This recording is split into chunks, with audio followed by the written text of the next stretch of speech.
bienvenue sur Boop Boop, le podcast sur l'allaitement qui va faire, nous espérons, du bruit. Moi c'est Hélène, pharmacienne. Et moi je suis Cassandre, médecin généraliste. Nous sommes de plus en plus nombreuses à allaiter nos petits cœurs sur des durées plus longues qu'avant.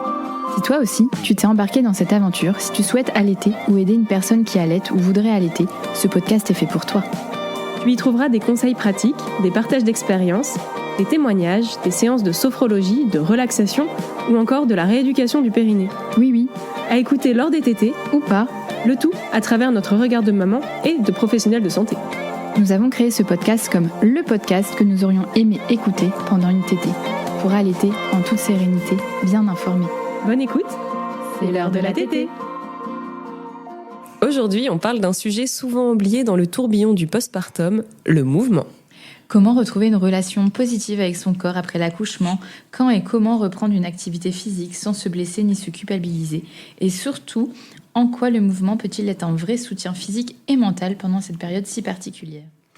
Pour en parler, on reçoit Justine, cofondatrice de la plateforme Olimama, un espace bienveillant dédié aux femmes autour du corps, du soin et de la reconnexion à soi, et aussi Justine, maman de 3 enfants.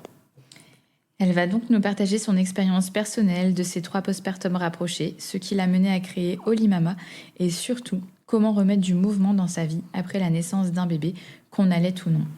Bonne écoute, c'est l'heure de la tétée. Eh ben, bonjour Justine, un grand merci d'être à notre micro aujourd'hui. Moi vraiment, j'adore ce que tu fais avec Agathe pour les femmes, pour les mères. Je pense que je vous suis depuis le début de Olimama. J'ai même votre livre Pimp, mon postpartum, je crois que c'est ça, ouais. Je l'offrais à mes copines qui accouchaient en même temps que moi de leur premier, parce que 3e on est rodé. mais vraiment, ouais. Merci pour tout ce que vous faites. Et vas-y, présente-toi, dis-nous ce que tu as envie de toi. Du coup, moi, je m'appelle Justine. Je suis maman de 3 enfants qui ont 5, 4, 2 ans et demi. Parfois, je me trompe, mais là, c'est ça. Je suis coach sportive, experte en physiologie féminine de formation et je suis la cofondatrice d'Olimama. Olimama, ce sont des programmes en ligne, wellness, 100% dédiés au féminin. Donc, on accompagne les femmes à chaque étape de leur vie. C'est vrai, on a encore regardé tout à l'heure, du parcours zéro, même du préconceptionnel, parcours PMA, en postpartum et même après en étant maman. En réalité, même avant, du coup, ouais. Parce que ça peut être les femmes qui n'ont pas de désir d'enfant. En fait, on est assez étonnés parce que ça s'appelle Olimama. Et en fait, on a des femmes qui n'ont pas de désir d'enfant ou alors qui en ont, mais peut-être dans des années, voilà, on a un parcours trimestre 0, après on a le parcours grossesse, parcours postpartum, et ensuite on a dupliqué ce qu'on faisait pour la maternité au féminin avec notre parcours Feminity, et là du coup c'est plutôt dédié aux femmes qui sont soit entre 2 grossesses ou alors qui ont plus de nouveaux désirs de grossesse. Ah ben, après, c'est nous. Non, moi je fais Happy Belly là d'abord. Non, mais moi, ouais. Ben, après, moi je rebondis, mais je te connais depuis moins longtemps que Cassandre, mais pour le coup, moi je vous ai découvert l'année dernière, je pense. Donc, plus de désir d'enfant, mais beaucoup d'intérêt pour vos recettes, pour le programme Happy Belly, ces trucs-là. Je t'en parlais tout à l'heure parce qu'en gros, moi, ma fille, elle a 3 ans. Physiquement tout va bien, mais il y a ce ventre, je ne sais pas pourquoi, qui a décidé de s'accrocher à ma vie. L'approche des 40 ans joue un peu, donc voilà. Et donc ouais, donc vraiment pour dire que ça s'adresse à toutes les femmes, en fait, c'est en santé de la femme, alimentation, mouvement, enfin on adore, et j'adore te suivre parce que je te trouve très inspirante niveau sport. Tu as un beau modèle.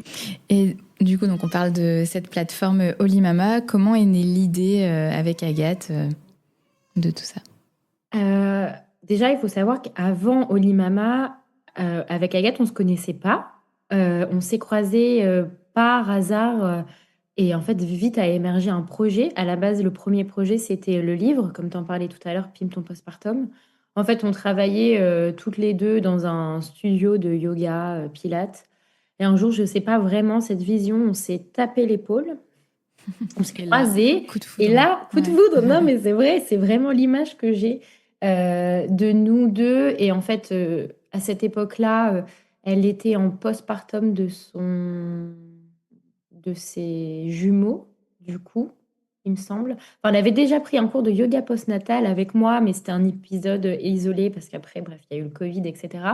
Et à ce moment-là, elle était en postpartum des jumeaux. Moi, j'étais en postpartum de ma deuxième.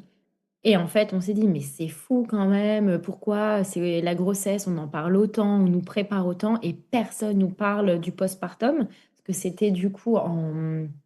Ouais, c'était 2020, 2021. Donc, c'était vraiment l'émergence, en fait, sur les réseaux, des comptes qui, bah voilà, qui libéraient la parole autour de ce sujet. Mais avant ça, enfin, je ne sais pas si vous vous rappelez, il n'y avait rien, quoi. Rien. Vraiment, pas Non, c'est grand-chose, vraiment quoi. ce moment-là. Et du coup, on s'est dit, OK. Et surtout, on avait le prisme de se dire, là, on libère la parole, etc. sur les réseaux, c'est super, mais on avait quand même l'impression qu'on partageait que les trucs moins cool. Et nous, on avait quand même envie de faire passer le message, oui, c'est hyper difficile, le postpartum, ça peut être difficile, mais c'est aussi super cool. Enfin, ça peut être super cool si on met en place plein de choses. Et moi, j'avais mis en place plein de choses dans mes postpartum. Agathe, elle, avait mis plein de choses dans son postpartum. C'est du coup deux postpartum complètement différents. Et on s'est dit, OK, bah, si ça a fonctionné sur nous, pourquoi pas le partager en fait à d'autres femmes? Et c'est comme ça qu'est née d'abord l'idée du livre. Et voilà. Bah, c'est vrai que quand on devient maman, je pense aussi on a envie d'aider d'autres mamans. Nous, c'est un peu comme ça qu'est né notre podcast aussi sur l'allaitement. C'est plus niche, mais c'est vrai que je pense que quand ça va, tu as peut-être envie de partager aussi et de dire que c'est possible, que ça fonctionne, quoi. Et bien sûr, et puis surtout, le revers de la médaille d'avoir libéré la parole, c'est que je pense que ça a fait peur à plein de femmes aussi qui avaient un désir de Mm. grossesse ou qui étaient enceintes. Et parfois, on me dit, mais moi, Ouais. j'ai peur du postpartum. Ouais. Et Eh là, on ben se non, dit, inscris-toi. Alors du coup, bah, puisqu'on parle de postpartum, et on va revenir un peu sur toi, tes 3 postpartums que tu as vécus. Est-ce que tu peux un peu nous en parler, bah, du coup, du premier au troisième, les différences, les apprentissages, comment ça a évolué dans ton esprit? ils ont été super différents. Le premier, du coup, pour mettre un peu le contexte, je suis tombée enceinte pour notre génération jeune. C'est-à-dire que pour Paula, j'avais 26 ans, mon aînée, du coup. Et du coup, c'est vrai que j'étais la seule de mon noyau de meilleures amies très proches. Euh, et là, je me suis pris quand même une claque d'isolement. Vraiment, effectivement, mes meilleures amies ne comprenaient pas ce que je vivais. Moi, je n'arrivais pas à exprimer en fait ce qu'elles ne vivaient pas elles-mêmes. Et ce qui est assez fou, par contre, c'est que une fois qu'elles sont devenues maman, elles m'ont dit désolée, parce qu'en fait, c'est juste qu'on ne savait pas. Et du coup, ça, c'était fou. Donc, pour mon premier, je me suis pris une claque dans le sens où je ne m'attendais pas à être une maman, genre archi louve. C'est-à-dire que j'ai connu, comment expliquer le truc hyper, ouais, instinct animal, vraiment, avec ma fille, impossible de m'en décoller, etc. J'ai toujours été archi méga sportive, ça a fait partie de mon bien-être et de ma santé psychique. Et en réalité, j'étais incapable de sortir même à 10 mètres de chez moi pendant, franchement, des mois et des mois pour me décoller d'elle. À cette époque-là, je remercie le Covid du coup parce que ça m'a encore Ouais, plus c'est vrai qu'il raccroché. y a des mamans qui disaient que c'était bien au final, ouais. Ouais. Euh, donc voilà, c'est comme ça aussi que ça m'a donné l'envie de dire ok, moi là maintenant, je sais que le mouvement c'est ce qui me fait du bien avant tout à la santé mentale. Je peux plus aller ailleurs. Comment on fait en fait? Et ben on pratique avec son bébé. Donc voilà, pour postpartum de Paula, ouais, une belle claque, allaitement assez cool, mais découverte. Découverte, les 10 premiers jours quand même, les larmes qui coulent parce que c'était mauvaise mise au sein. Pareil, on n'en parlait pas il y a presque 6 ans maintenant. Et personne m'en avait parlé pendant la grossesse. Donc voilà. Euh, allaitement long, on appelle long, jusqu'à ma grossesse du coup de Martha. T'es tombée Et enceinte elle avait quel âge, Paula? 1 an, Ouais. il me semble. à peu près. J'ai arrêté mon allaitement. C'est elle qui m'a dit C'est c'est plus tout, bon. Bah ouais. c'est tout. Le goût change, ouais. Et j'ai pas lutté parce que j'étais très fatiguée. Elle avait toujours pas fait plus de 2 heures de sommeil d'affilée, Oui. donc ça tirait un peu. Et voilà. Ensuite, Martha, naissance incroyable, vraiment. Paula, j'en parle pas, c'était une naissance classique, voilà, accouchement, En vrai, je me souviens péri. de ton récit de naissance de Martha. Oui, je suis fan, hein, je te l'ai dit. T'avais une photo de toi dans ta baignoire, non? Un truc comme ça, en noir et blanc. Et je sais pas, ça m'avait marqué. Je m'étais dit, waouh, mais c'est trop puissant ce que t'avais décrit, etc. Et Martha, on dit toujours que nos enfants arrivent sur Terre pour une raison. Mhm. Et Martha, elle est vraiment arrivée pour me replacer au centre de ma vie, moi. Mhm. Et c'est ce qui est assez fou, ce que j'avais jamais réussi à faire avec Paula, c'est-à-dire la quitter. Enfin, la quitter, ce mot, c'est n'importe quoi. Tu ne quittes pas ton enfant, Ouais. mais tu te décolles. Ouais. Martha, je pense que 6 jours après mon accouchement, j'allais me faire un soin d'1 heure. Donc vraiment, pour exprimer qu'il y a une grosse différence en le vivant super bien, en n'y pensant même pas et tout. Juste les seins Oui, qui tendu. brûlent, mais voilà.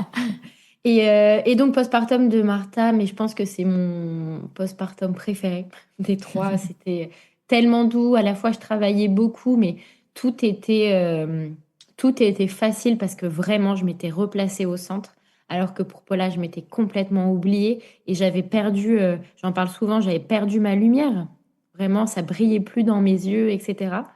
Et Martha, elle est vraiment venue sur cette terre pour allumer la lumière. Donc voilà, postpartum hyper cool.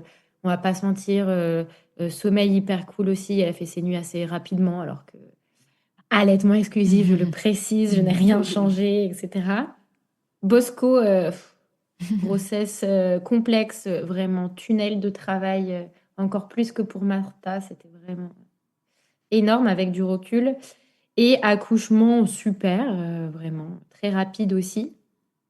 Mais qui a demandé d'être un peu plus dans le moment présent. Et donc, du coup, je pense que lui, il est venu sur cette terre pour que moi, je manque dans le moment présent. Donc, postpartum, où j'ai essayé tant bien que mal à ramer pour être dans le moment présent et juste vivre cet instant-là, j'ai galéré parce que c'est-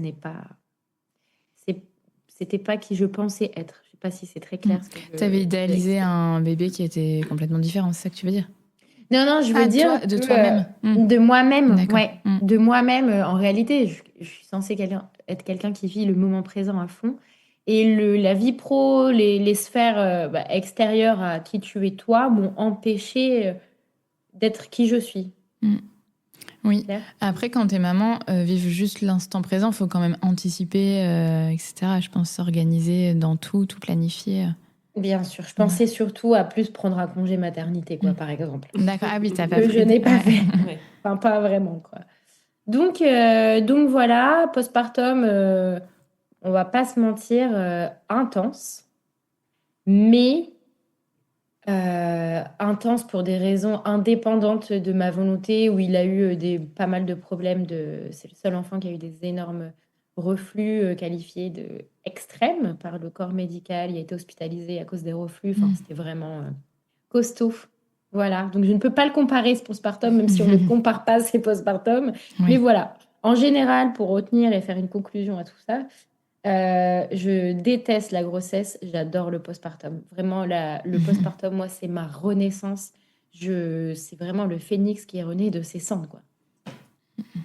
Et donc, tu en as fait toute ta vie, ton travail. Et voilà, c'est bien. Ouais. Du coup, comme on parle beaucoup de mouvement et de sport, le rapport au corps par rapport à tes grossesses et à tes postpartum, typiquement, tu dis je déteste être enceinte. Est-ce que c'est quelque chose de... Parce que moi, j'ai ce problème. C'est quelque chose de vraiment physique. Je n'aime pas être deux dans mon corps et ne plus avoir la maîtrise totale de la chose. Comment ça s'est passé pour toi, en fait? Comment tu as vécu tout ça? Et puis, psychologiquement aussi, si tu as dû être arrêtée en sport et tout ça. Moi, ce qui est assez fou, c'est que la maternité m'a réconciliée avec mon rapport au corps. Donc, j'ai eu un rapport au corps honnêtement très difficile. Je pense on est aussi une génération qui a grandi avec les meufs, je dis toujours les meufs fit des magazines, C'était même avant les réseaux sociaux, mais vraiment, on avait une image compliquée. J'ai revu un passage de la Starac d'il y a 24 oui, ans avec où Jennifer. on parle de on dit qu'elle était Jennifer mince. et moi, j'ai le souvenir d'elle comme Mm. personne voilà, ronde et je Ouais. regarde la vidéo, je me dis, mais what the fuck, Elle est pas comment du c'est tout ronde, en fait. possible? Ouais. Absolument pas. Mm. Enfin, vraiment, et les mots qui ont été terribles. Et donc, du coup, moi, j'ai même eu, enfin, j'ai eu des TCA pendant ma jeunesse, etc. Je n'ai pas du tout tabou pour en parler, etc. Je m'alimentais pas, peu, et je faisais énormément de sport. Donc forcément, j'étais très, très maigre et en très mauvaise santé. En très mauvaise santé, euh, très fatiguée, épuisée tout le temps, alors que j'étais très jeune, etc. Et en fait, ça a pu être une crainte, je pense, de tomber enceinte à la base en me disant mais comment je vais vivre le rapport au corps qui se modifie, comment je vais me sentir. Et en réalité, j'ai adoré prendre du poids. Je crois que j'avais pris pour Paula, je crois que j'ai pris 20 kilos pour Paula, mais franchement, c'est pas, enfin, c'était pas de la nourriture ou quoi que ce soit. Je pense que c'était le corps qui se reconstruisait dans le, comment dire, dans son âme, quoi. Donc, et j'ai adoré mon ventre tout mou postpartum. C'est-à-dire vraiment, j'ai accouché. C'est vrai que j'ai pas eu cette vision de oh là là, on m'avait pas prévenu. Enfin, si, je me suis dit, mais putain, on m'avait pas prévenu, c'est une blague, c'est vraiment pas sympa. Et après, je me suis dit, mais waouh, il y avait un bébé là-dedans, quoi. Un bébé qui est là, qui est à côté de moi. Donc, du coup, voilà. Pourquoi j'ai détesté la grossesse? C'était pas en lien avec le rapport au corps, c'était vraiment en lien plus psychique. C'est-à-dire, je me sens énormément en perte de liberté pendant la grossesse. Parce que moi, vraiment, je pars du principe que l'état de grossesse ne limite pas le rapport au mouvement, enfin, ne limite pas le mouvement. Je sais qu'il y a beaucoup d'idées reçues sur le sport et l'activité physique pendant la grossesse, donc vraiment, c'était pas ça l'idée. J'ai adoré, au contraire, avoir un challenge d'adapter mon mouvement. Mais voilà, c'était plus en lien avec, ouais, avec le côté psychique. Par contre, je veux quand même le dire, ce n'est pas parce qu'on aime, qu'on est fier de son corps, qu'on aime son corps, qu'on n'a pas envie et on n'a pas le droit de le voir se modifier. Mm. Tu vois, je trouve que parfois, il y a un peu cet amalgame entre euh, le mouvement body positif qui est super, c'est voilà, et on a un peu l'impression qu'on n'a plus le droit de dire, bah en fait, j'ai envie de perdre un peu de poids après la grossesse, j'ai envie de me retrouver moi, etc. Alors qu'en fait, c'est OK, quoi. Et ça n'a rien à voir avec l'apologie de la minceur ou quoi que ce soit. C'est juste, j'avais besoin de retrouver une enveloppe corporelle dans laquelle je me sente moi-même. Bah, le body positive, c'est t'es bien dans ton corps, n'importe lequel il est, et c'est celui que toi tu veux. En fait, on fait ce qu'on veut. Voilà, c'est ça. Ouais. En fait, ouais, on a vraiment l'impression parfois que il faut accepter à tout prix l'enveloppe physique. Par contre, voilà, moi j'ai pour les 3 grossesses, du coup, j'avais pris pas mal de poids entre guillemets pour Paula, presque rien du tout pour Martha, alors que j'ai rien changé. Et pour mon dernier, j'avais pris le maximum. Et pourtant, j'ai bougé de la même manière pour les 3, etc. Et surtout, je ne me suis absolument jamais mis la pression entre mes grossesses pour me dire vite, vite, vite, il faut que je me retrouve mon corps ou quoi que ce soit.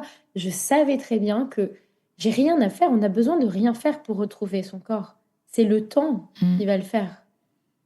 C'est vraiment, on laisse pas de place et ouais, on laisse pas d'espace au temps. Mais des fois, on est un peu à contre-temps. Non, je rigole. Moi, j'avais entre ma première grossesse, à cause du Covid, j'avais une robe de mariée que j'avais essayée en 2019 et j'étais enceinte en 2021 et j'avais pris moi plus de 30 kilos. Et du coup, mon mariage était en 2022. Fallait que je maigrisse dans ma robe qui coûtait beaucoup trop cher, que mes parents voulaient que je rentre dedans absolument. Et du coup, voilà, je pense qu'il y a des... Mais hormis ça, oui, il faut prendre le temps pour soi, pour se sentir bien dans son corps, tout à fait. Et donc, comment ce mouvement, toi, t'a aidé à te reconnecter avec toi-même? Qu'est-ce que tu as mis en place dès le début pour ta première fille, ou c'est au fur et à mesure de la création du programme que tu as affiné tes mouvements? Non, franchement, c'est depuis le premier jour de ma maternité. Du coup, pour faire un petit retour en arrière, moi, de base, avant, j'étais juriste en droit du sport. Donc, c'est vrai que le mouvement, le sport a toujours une place importante dans mon corps et dans mon cœur. Et ensuite, j'ai passé, il y a 10 ans, j'ai fait une reconversion pro pour devenir professeur de yoga, puis spécialisée en périnatalité, etc. Puis, pardon, un diplôme de coach sportif diplômé d'État. Et, euh, et en réalité, le, j'ai soigné mon rapport au corps en découvrant le yoga il y a 15 ans, je pense. Moi, j'avais 17 ans. Parce que j'ai enfin découvert une discipline qui n'emmenait aucune compétition. L'objectif, c'était juste voilà, de pratiquer pour soi, etc. Ça a soigné énormément mon rapport avec l'activité physique. Et en fait, du coup, ça a été hyper salvateur pour la découverte du postpartum, en fait. Où, ok, en postpartum, je viens d'accoucher, je n'ai plus aucune... Et encore maintenant, quand je bouge, ma priorité, c'est ma santé psychique. C'est vraiment ça. Je bouge pour ma santé mentale. Évidemment, ça a un impact sur ma santé physique et ça a un impact, entre guillemets, sur le côté esthétique. Mais le numéro un, c'est la santé mentale. Et moi, la santé mentale, c'est vraiment un truc qui est hyper important depuis très longtemps, depuis 15 ans, je pense, où vraiment mes lectures, mes formations, etc. Et je pense que quand tu as le prisme de te dire je bouge pour être bien dans ma tête, pour être bien avec mes enfants, bah, tu as envie en fait de le mettre en place le plus possible. Et j'ai compris surtout que il fallait un mouvement adapté à la vraie vie, que mes séances d'1 heure et demie, une demi-heure de route, aller-retour et En mes tant 2 heures, ça que allait ouais. pas du tout Mm. être possible. Mm. Et donc, du coup, comme c'était pas possible, euh, au début, tu te dis, bon, bah, c'est tout, c'est pas possible, j'arrête. Mm. Mais non, en fait, t'arrêtes pas, il y a tellement de possibilités, c'est pas t'as juste, c'est jamais juste. Mais tu te dis, bah, ok, bah, je vais juste faire 5 minutes d'étirement dans mon lit, comment ça se passe. Puis après, oh, bah, tiens, je vais mettre sur le tapis, je vais mettre avec mon bébé, je vais voir ce que ça fait, etc. Puis j'ai commencé à donner des cours en physique de yoga postnatal. Là, c'était la révélation de voir ces femmes en fait venir avec leur bébé. Enfin, pour moi, c'était vraiment les personnes les plus puissantes de la Terre. Mm. C'est-à-dire que jamais la maternité n'était un frein pour elles. Elles venaient avec leur bébé. Enfin, moi, ça m'a hyper inspirée pour la suite. En t'écoutant, on comprend à quel point chaque postpartum est unique et que le corps, après avoir traversé la grossesse et l'accouchement, a besoin de temps. C'est ce que tu dis depuis tout à l'heure, mais aussi de mouvement. Et moi, quand je te suis, dès le début, tu as ce mantra-là, l'énergie se trouve dans le mouvement. Parce que c'est vrai qu'on ne fait pas forcément des siestes ou des nuits complètes quand on devient maman. Et c'est vrai que j'ai essayé de l'appliquer. Enfin, je l'applique et en fait, marche rapide quand il fait beau, plutôt que dormir parce que tu peux pas forcément, ton bébé il veut être en mouvement, et ben c'est vrai que ça peut te recaler aussi et te booster plutôt que de rester dans le canapé à scroller ton téléphone, voilà. Après, je précise quand même, si jamais tu peux dormir et que tu Oui. arrives à dormir, c'est Ouais. super. Mais si jamais tu ne peux pas dormir et que du coup tu scrolles et puis Mm. ton bébé, vraiment, c'est pas OK pour lui. Il y en a plein des bébés qui ne font pas de Mm. sieste la journée. Il y en a vraiment plus que l'on croit. Euh, c'est aussi comme ça qu'on s'est rencontré avec Agathe, où moi j'avais ce mantra, l'énergie se trouve dans le mouvement. Et elle avait vraiment ce truc, genre l'énergie se trouve ailleurs que dans le sommeil, c'est-à-dire l'alimentation et plein de choses. Mais en réalité, c'est tellement vrai. Je pense que la chaise nous tue pour de vrai. Parce que le corps a vraiment besoin de bouger, en fait. Il a besoin de bouger pour être en pleine santé. Et surtout, encore une fois, moi, ce que je prône jamais, c'est pas du tout un mouvement pour une apparence physique, c'est un mouvement pour optimiser notre santé. Le postpartum, c'est comme une période de vie où on est, euh, comment dire, on a beaucoup moins d'immunité aussi, souvent avec la fatigue, on vient se choper toutes les petites maladies que nos enfants peuvent avoir, surtout si on a des aînés. Euh, le mouvement, c'est le meilleur médicament, enfin, de prévention. Et ça, il faut le dire. Mon problème, c'est que, et c'est pour ça que je ne sais pas si vous faites attention, je parle toujours de mouvement et je n'utilise jamais le mot sport. En fait, parce qu'on fait trop un amalgame entre mouvement et sport. Et sport, on se dit, c'est un marathon, je vais aller courir, je vais faire un footing. Alors que mouvement, c'est tout simplement aussi aller faire une balade, faire quelques cercles avec la nuque, etc. Et c'est pour ça que c'est hyper important pour moi de parler que de mouvement. Le mouvement, ça englobe aussi l'activité physique, mais juste aussi le mouvement du quotidien. Et ce qui est génial, c'est que le mouvement, ça va à la fois aider sur la sédentarité et l'inactivité physique, qui sont deux choses vraiment très différentes. Et qui ont tous les deux comment dire, un rôle à jouer sur la santé mentale. On en parlait avec Cassandre pour son 3e postpartum actuel, du coup. C'est que par rapport aux 2 autres, là, tu sors beaucoup plus. Ouais, je sors. Et que ça te fait un bien fou d'aller marcher tous les jours, en fait. Ouais. Et c'est pas, je pense que c'est pas que physique, hein, c'est vraiment. Ouais, c'est mental. Oui, c'est bon. Après, il fait beau. Oui, mais c'est sûr que quand il y a la tempête, c'est moins bien. Mais après, je suis convaincue. Ah oui, non, mais moi, tu prêches une convaincue aussi, Justine. Mais si on peut véhiculer ce message-là, parce que nous, c'est beaucoup des mamans allaitantes qui nous écoutent, mais le mouvement peut se faire en allaitant, ça c'est sûr. Le mouvement, mais regardez, j'ai plein de vidéos de mes postpartum où on me voit sur Oli Mama. D'ailleurs, on est en train de créer un nouveau programme Wellness Postpartum. Je tournais hier des vidéos, etc. Et il y a des pratiques à faire en porte-bébé, debout. Il y a des pratiques, enfin moi, je revois des vidéos de moi où je suis assise, j'ai Martha dans les bras qui au sein, et je suis en train de faire juste des cercles de nuque. Mais je le répète, ce n'est jamais que des cercles de nuque. C'est un truc exceptionnel de faire des cercles de nuque. Faites plus souvent des cercles de nuque. Et aussi, j'ai un mantra que j'adore. Moi, j'adore les mantras parce que je trouve que c'est vraiment ce qui permet de nous le faire rentrer dans la tête. C'est que mon mantra préf, c'est un peu, mais souvent, surtout un peu, surtout souvent. C'est-à-dire que moi, je préfère 1000 fois qu'on vienne faire 3 fois par semaine 5 minutes qu'une fois toutes les 2 semaines, une demi-heure. Parce que le corps, il a besoin de régularité. Et plus ça va être ancré, c'est hyper difficile de se remettre en mouvement. Sachant si on a un peu moins bougé pendant la grossesse, avec la découverte du postpartum qui peut être une claque, un aller-retour. Oui, ou la vraiment, douleur du post-accouchement. la douleur du corps.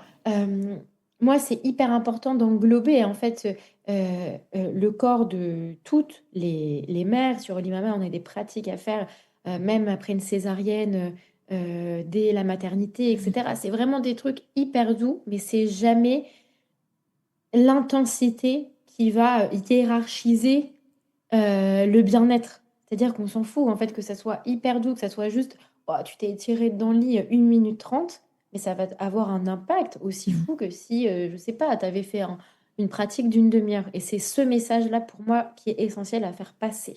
Donc j'insiste.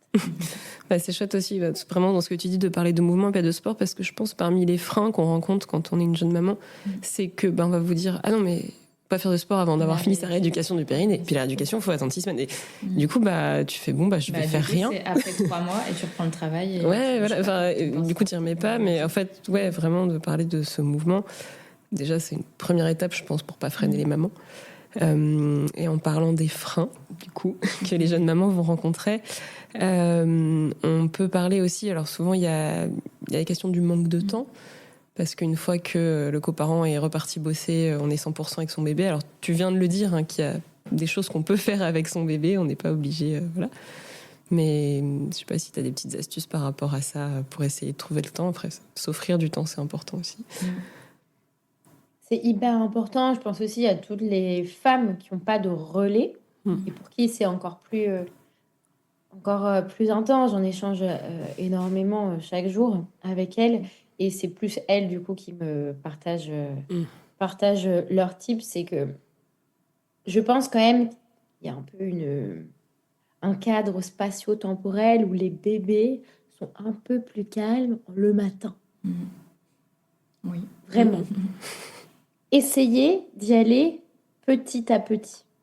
C'est-à-dire on prévoit au début 5 minutes.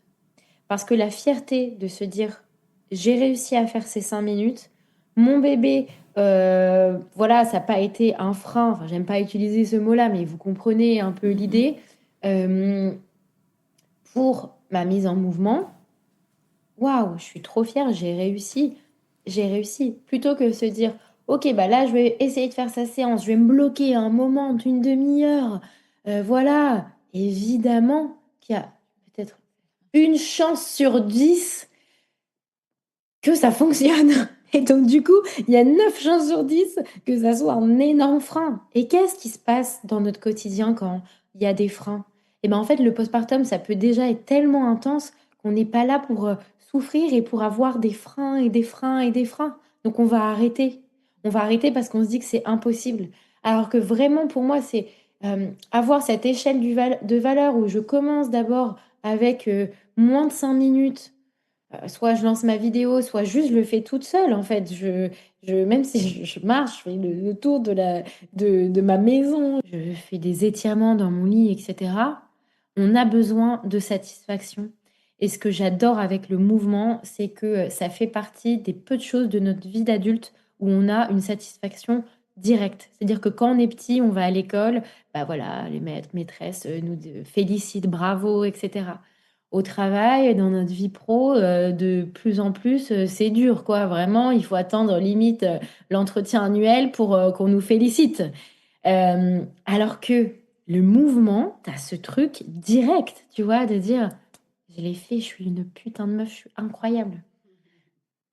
Donc voilà, y aller vraiment petit pour limiter en fait les freins.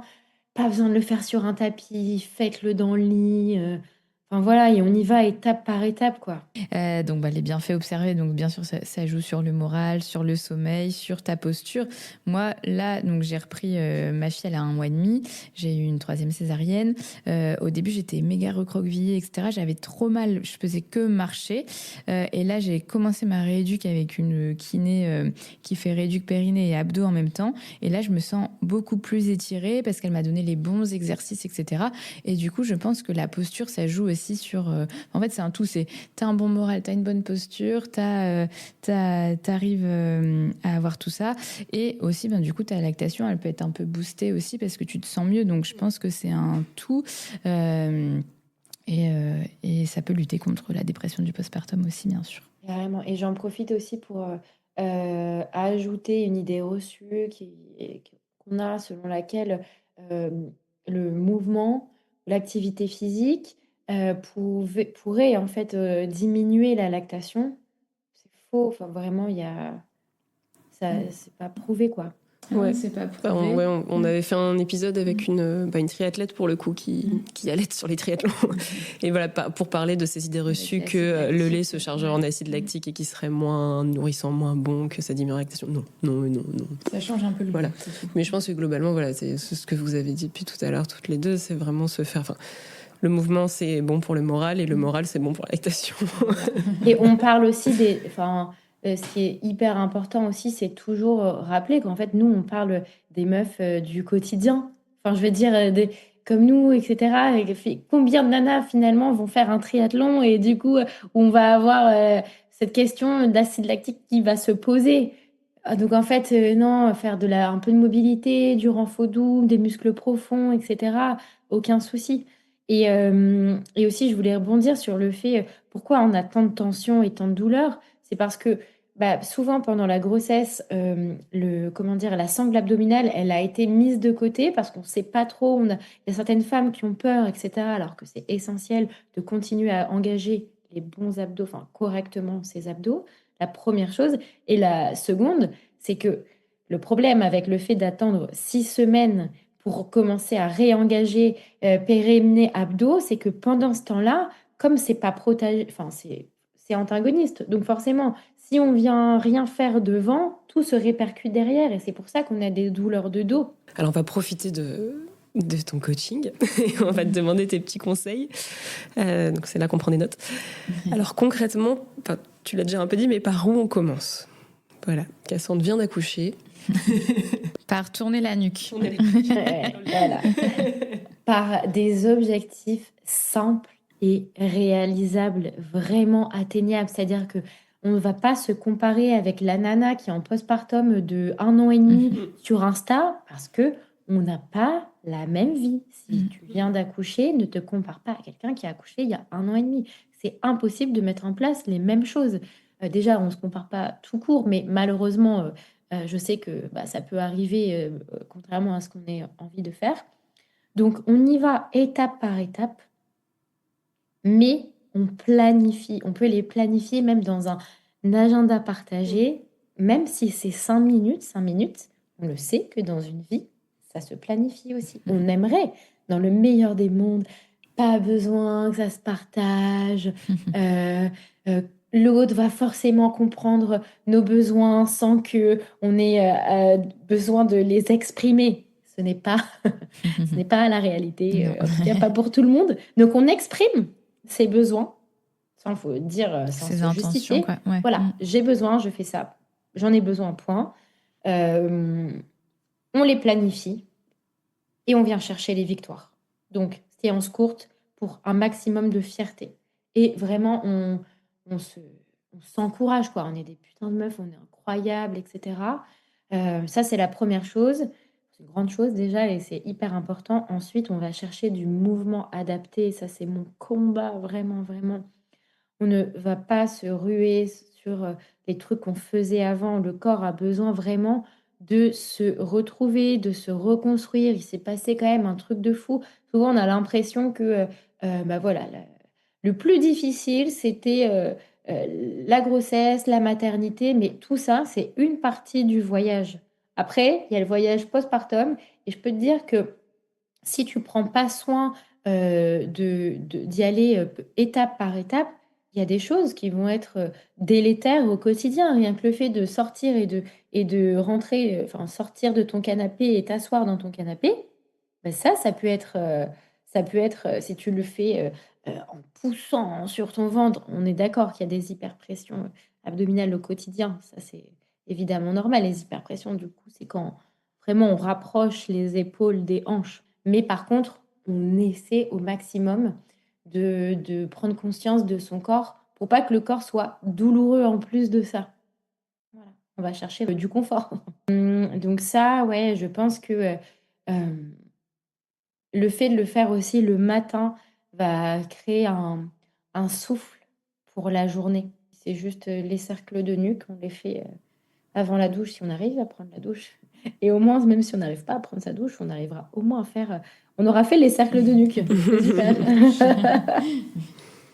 Ouais, j'aime bien l'idée du rendez-vous à prendre. Enfin, c'est bien ça, j'avais jamais pensé. Je crois que j'avais déjà vu sur une blogueuse qui avait dit ça. Bon, là, pour le coup, c'était vraiment pour parler de séances de sport où elle disait le note dans son agenda et elle l'annulerait pas comme on n'annulerait pas un rendez-vous avec un médecin en fait. Et en fait, si c'est noté, c'est que tu dois le faire, c'est pour toi et voilà. Et même si ça te gonfle ou voilà d'y aller, ça te pousse à y aller. Et puis, c'est vrai que c'est des choses qui peuvent très vite sauter, les séances de sport, quand on est dans une vie de maman. Et en fait, non, c'est hyper important. Et du coup, essayer de le garder à tout prix, c'est hyper important, je trouve. Absolument. Et surtout, parfois, je sais que c'est difficile de se placer soit en priorité, encore plus en postpartum. Et dans ce cas-là, si on a du mal à se placer soit en priorité, parce que ça viendra avec le temps, peut-être de se dire que vraiment le fait de faire ça, ça va avoir un impact positif sur les autres sphères de notre vie. C'est-à-dire que ça va avoir un impact positif sur notre famille, sur notre bébé, sur la patience, sur peut-être la volonté de se dire ah bah je vais avoir un peu plus d'énergie et je vais me construire une assiette qui va en plus me donner de l'énergie, savoir cet effet de cercle vertueux.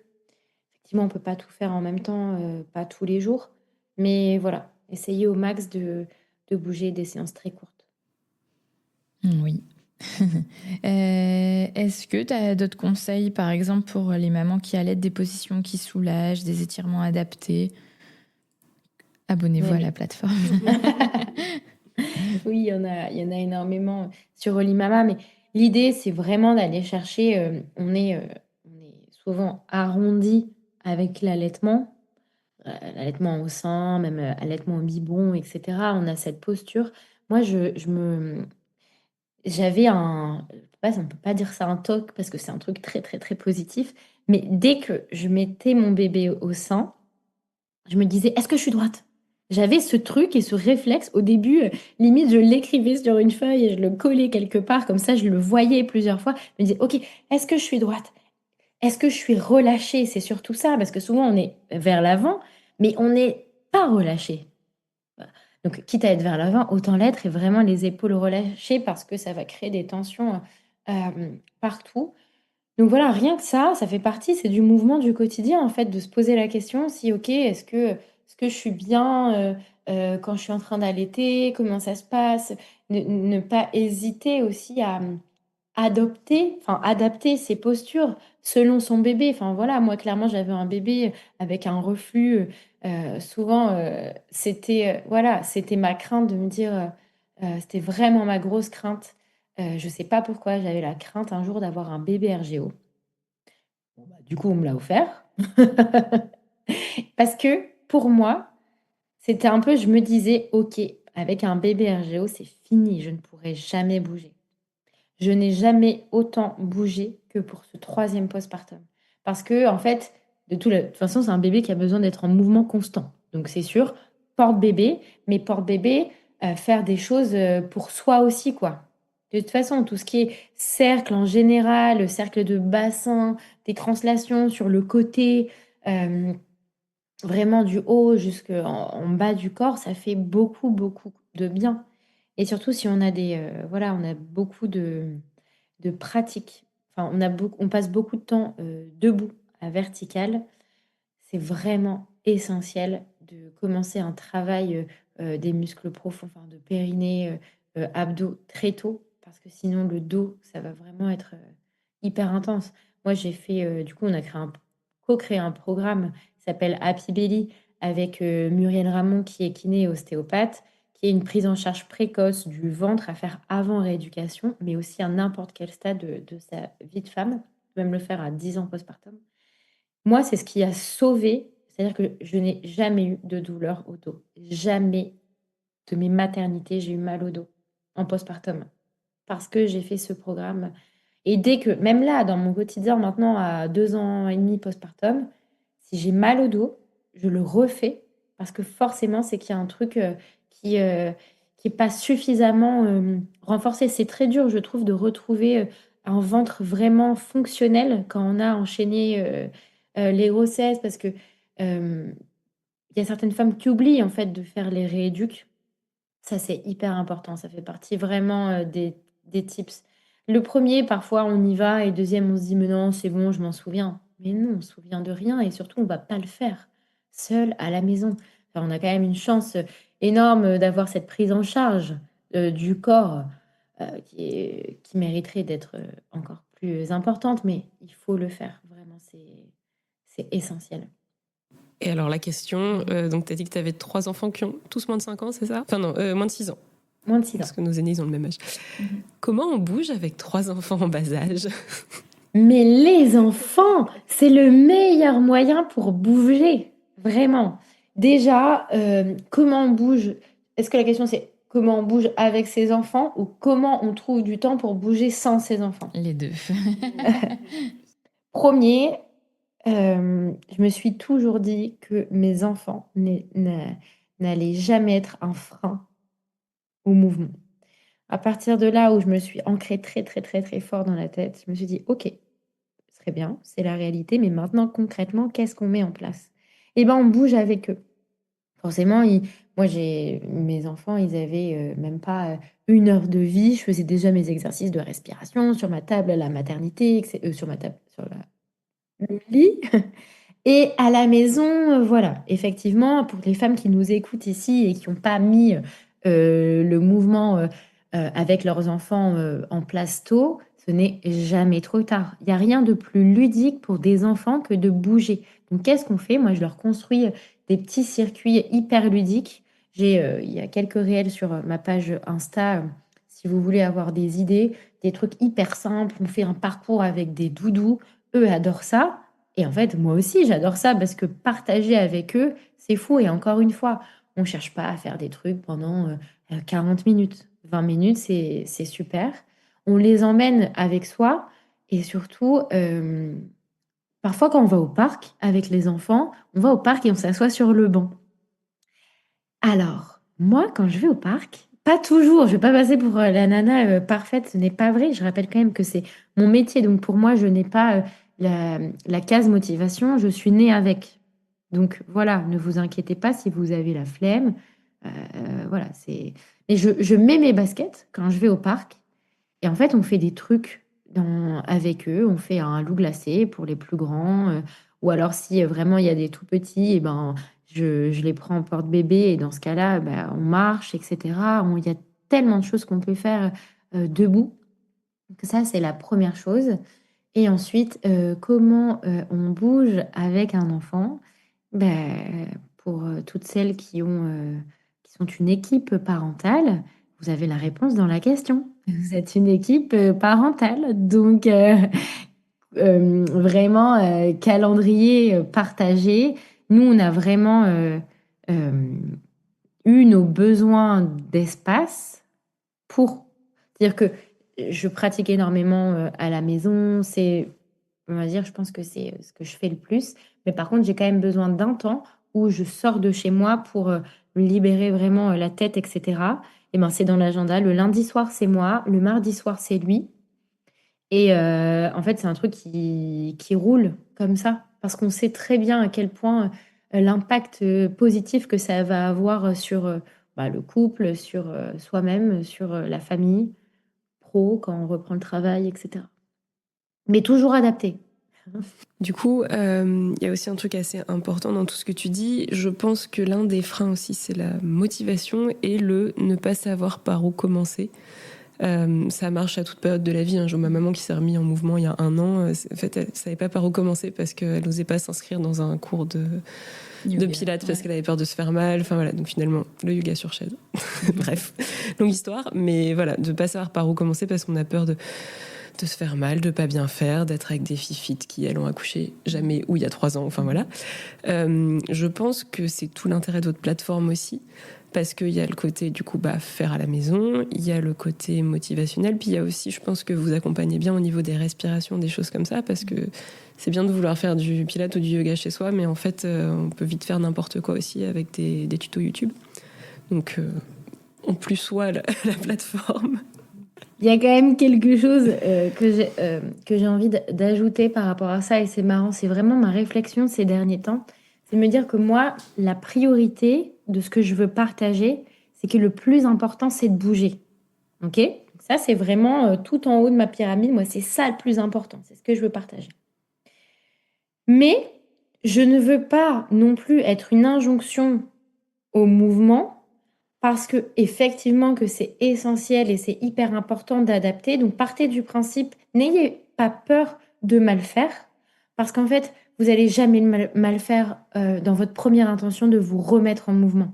Il y a quand même une différence et je pense aussi qu'il faut hiérarchiser la balance euh, risque-bénéfice. Ça vaut toujours, enfin, c'est toujours mieux pour notre santé physique, psychique, métabolique, quoi, d'aller marcher, de commencer à faire une activité physique, de se mettre en mouvement, plutôt que se dire je ne fais rien parce que j'ai peur de me faire mal et de mal faire. Donc ça déjà c'est la première chose. Une fois que ça y est, j'ai eu l'élan, etc. Oui, on va chercher, ok, maintenant que je bouge, ça peut peut-être même, j'ai bougé une fois ou deux, ok, maintenant je vais quand même m'intéresser parce que ce qui est important aussi, c'est que mon mouvement, il soit adapté, tu vois. Mais se dire absolument tout de suite, ok, est-ce que c'est archi adapté, est-ce que c'est bon, est-ce que je peux y aller? Parfois, c'est tellement un frein parce que, comme tu dis, on est perdu et du coup, ça vient impacter la motivation. Par contre, j'insiste vraiment sur le fait que voilà, la maternité, le postpartum, c'est vraiment une, une étape hyper importante pour reconstruire les bases d'un corps qui a été vraiment modifié. Et du coup, c'est hyper important quand même à cette période-là de prioriser le mouvement adapté. Pas avant le fait de bouger, mais il doit venir vraiment assez rapidement parce que effectivement, entre guillemets, les casseroles qu'on va pouvoir avoir, on va les porter pendant parfois des années, qui vont ressurgir. Je pense surtout aux descentes d'organes. C'est un mot qui fait archi peur, sauf que ça arrive très, très, très, très, très, très, très, très, très, très souvent. Euh, je pense voilà, aux diastasis, aux hernies, etc. C'est des choses qui vont revenir à l'étape d'après, qui est la périménopause avec forcément les fluctuations hormonales, etc. Donc, c'est important de, de le prendre en compte. Et sur la motivation, encore une fois, ce truc d'agenda, il est essentiel. Si c'est écrit, dites-vous que c'est gravé dans le marbre. Il n'y a rien de plus important que ce moment-là. Enfin, ne hiérarchisez pas vos rendez-vous. Moi, si je peux ajouter, c'est pour la rééducation, de bien s'entourer par des pros de santé hyper bien formés, parce que c'est méga important en fait. Moi, je l'ai vu, j'ai fait avec différentes personnes en fonction de mes postpartum, et vraiment, je trouve qu'il y a des différences de formation, et du coup, il y a des différences de mouvements et d'exercices. Et donc, entourez-vous des bonnes personnes, demandez si ça va pas ou ça a pas été. Ben, ça peut être refait dans le temps, plusieurs fois, autant de fois qu'on veut. Faut pas gâcher ça, je pense. Absolument, c'est hyper important de se renseigner en amont, d'utiliser d'abord son réseau d'amis. Toi, tu l'as fait où et qu'est-ce que tu as fait, etc. Et surtout, encore une fois, mais ne surtout pas zapper la rééduque avec un pro de santé, c'est essentiel. Et ça aussi, ça peut être aussi la clé de la remise en mouvement. Oui, oui, bien sûr. En fait, je pense que tout est complémentaire. Toi, tu essayes de te motiver, tu le notes dans l'agenda, tu fais équipe avec ton mec, tu vas avoir ton pro de santé, et après, du coup, le moral fonctionne aussi. Enfin, ouais, c'est un cercle vertueux, comme tu disais, et le mouvement, c'est hyper important. Et c'est pour ça aussi que sur Olimama, on a tout fait semaine après semaine, comme ça, on se pose pas la question. Tu vois, c'est en fait, je suis dans ma semaine telle, voilà. Et on vous invite à aller faire un tour sur Olimama. Merci Justine, pour ce partage. Est-ce que tu as d'autres choses à ajouter, mais je pense que c'était méga complet dans tout ce que tu as dit. Oui, non, juste encore un mantra, pourquoi pas. Mais rappelez-vous que le mouvement est partout, et avant même de repenser à activité physique, pensez juste à mouvement du quotidien. Remettez plus de mouvement dans votre quotidien. Eh bien, merci. Ouais. Le mouvement est partout. Allez, on retient ça. Merci à vous, les filles. On retient donc que le mouvement, ce n'est pas seulement du sport, c'est une reconnexion à soi, une façon de reprendre confiance dans son corps et dans ce qu'il est capable de faire après avoir donné la vie. Que l'on allaite ou non, chaque maman mérite de retrouver son rythme, son souffle, son équilibre. Et parfois, tout commence par un petit pas ou une petite rotation des cervicales, une respiration, un moment pour soi. Vous pouvez retrouver Justine, @Justine Olimama sur Instagram, et toute la plateforme Olimama sur Olimama sur Insta. Et bien sûr, tous les liens seront dans la description de l'épisode. C'était l'heure de la tétée. N'hésite pas à noter ou commenter notre podcast et à le partager pour que Bouboub soit écouté par des mamans qui allaitent ou futures mamans qui souhaitent allaiter. Pour pouvoir allaiter en toute sérénité, bien informée. C'était l'heure de la tétée.